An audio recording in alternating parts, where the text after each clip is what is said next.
So Him is a surreal horror film about how hard it is to be a football player, and how dehumanizing it can be to go through that type of status. And here's the thing. I think a film like this could be a great idea for a kind of like weird, surreal type of like horror film that delves into like the bizarre social aspects of celebrity status, and and putting your body through the ringer of trying to become a physical athlete. There is a lot to explore with that topic, and how football players will often destroy their bodies and go to the extra length to be like the best player out there, and and basically embrace like the celebrity and godlike status that come with it, but also recognize how you're essentially kind of like selling your soul more or less for a chance at greatness. I think that's a great idea for a film to start. But the problem with Justin Tipping's film here is that it really only finds kind of like one thing to say about football, and then just kind of gets lost in its kind of nightmarish quality of trying to depict the horrors of putting your body and your career through all that pain and struggle, which you think will land you success, and ultimately just kind of drains you. It's like, that's a good idea, but it's the same idea beating its head against the wall so many times that it's just hoping that you'll be impressed with like the blood splatter that it leaves on the bricks, as opposed to saying anything more with the idea. Because there is a great start to the film. I love how the central character of Cam, played by Tyreek Withers, is desiring to become the greatest of all time. He wants to be the best football player out there, and his mentor is Isaiah White, played by Marlon Wayans. He plays for a team called the San Antonio Saviors, and Cam has spent his whole life idolizing this dude, and basically wants to take that throne. He wants to say, I'm gonna be that guy. I'm gonna be him. I'm gonna be the GOAT. That's gonna be me someday. And he rises up in the ranks of his career. He's everything is going right for him, and then he gets a blow to the back of the head, and he gets some stitches. Now, it's never quite revealed who did this. It's kept like a little bit of a mystery. But after this happens, everything kind of starts to work for Cam. Like, he gets invited to Isaiah White's little bizarre desert compound for a week of football training to see if he has what it takes to be signed on to the Saviors. Okay, it's like, okay, that's a great horror setup, because, he arrives at this strange compound with all these strange rooms that look out of like something like a Panos Cosmatos type of film. And Marlon Wayans, he does a good job playing a fairly sinister character who always feels like a little bit of an enigma. The way that he kind of like cackles and tries to teach Cam these various lessons that are rather unpredictable. Like, at one point, like football practice turns into more of a brutal ritual where like people are like savagely beaten.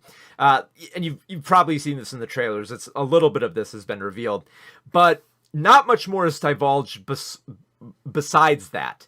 The film kind of just becomes like a series of vignettes that are all mostly saying the same thing. Like, each day is set up as like teaching a different lesson, but it's mostly just finding a different aspect to highlight a dehumanizing element of football, and not in a very clever way, just kind of in a, oh, doesn't this look a little odd and spooky type of way, without saying much else besides that. Like, the football practice ends up with somebody getting footballs to the face. Another practice ends up with someone, having their face punched in and, lying on the ground in agony, and Cam realizing like, oh, this is what you have to do to get ahead. And there's other creepier aspects, like, just in general, like, White is a very creepy character. The way that he kind of like looks over Cam's body, the way that he struts his ego around him, the way that he will go immediately from like screaming at him to making like cute little sounds and booping him on the nose. I think this is like a good role for Marlon Wayans if it was saying something more, but it just keeps repeating the same idea over and over again, to the point where you're just like, okay, I get it. Yes, football is dehumanizing. It takes a lot out of you. And it's not worth it. And even the film is pretty much building up to that thesis. And while you're waiting for it to get to that inevitable moment where Cam ultimately just turns away from this dehumanizing and, framed to be a little bit more of a satanic lifestyle, it ultimately ends up saying nothing, and it ends up wasting a lot of potential in this film. Like you have Julia Fox playing White's social media influencer of a wife, and there isn't much done with her aside from just her seducing Cam and making punchlines about her series of vibrators that she's trying to promote. You have Tim Heidecker as Cam's manager, but aside from like Heidecker's usual like blustering and angry comedic shouting and like his usual like scummy nature, there isn't much more to him than that. It just kind of feels like Tim Heidecker on autopilot.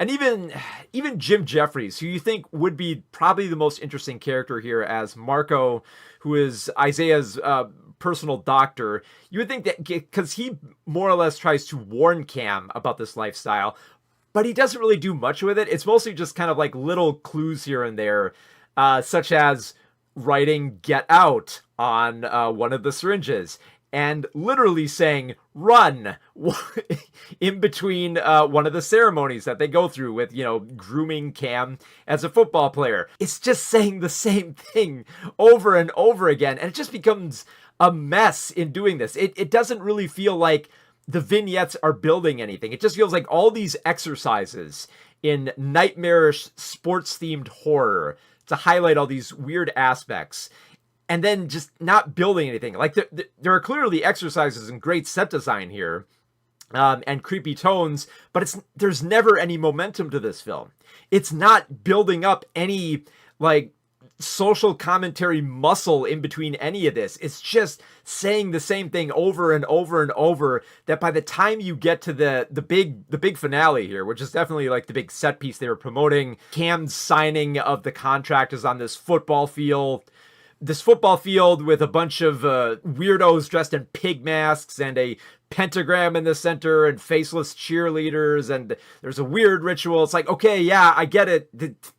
Anything else you want to say? No. And the film ultimately doesn't. It feels like wasted potential here.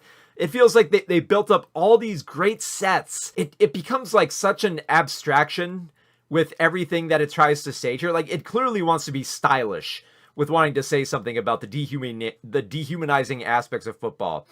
But in its attempt to kind of like hammer home its points and make it just a stylish nightmare, it just ends up becoming a nightmare that understands that it is a nightmare and just tries to do creepy stuff as it keeps bludgeoning the same message into the point where it ends up saying nothing. It just becomes like a stylish mash of slop that looks good but says nothing, coming off more like a Nike commercial than being critical of anything that athletes would have to go through to get that Nike sponsorship deal. So yeah, this was a very disappointing film because like there is a story to be told about what football does to men and how, it can tap into like deep psychological and physical pain. That stuff is worth exploring. But this is not the film that explores that. So yeah, this was a really big disappointment.